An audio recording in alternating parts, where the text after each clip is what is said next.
Bien, ahora sí, David Silva va al Canario, va, levanta la cabeza, le pega de zurda, ahí está, ¡gol!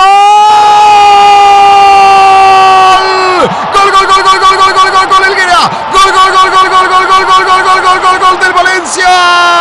Lo hizo Iván Helguera, el centro de Silva, que solito que entró Iván para marcar el primero a los 11 minutos. Atención que se viene el Guaje habilitado, el Guaje en el área, el rebote, gol, gol, gol, gol, gol, gol, gol, gol, gol, gol, gol, gol, gol, gol.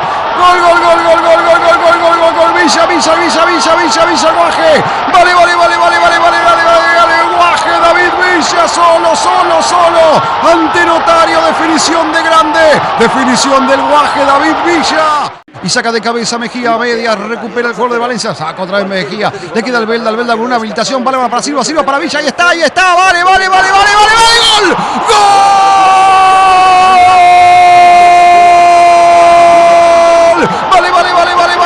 Valenciano, el Guaje otra vez, qué buena jugada, habilitación del Belda para Silva, el Canario se la puso al medio y ahí está el goleador, ahí está el Guaje, David Villa, a los 5 del segundo tiempo, remata el partido el Valencia con el Guaje David Villa, 3-0 la cosa en Mestalla.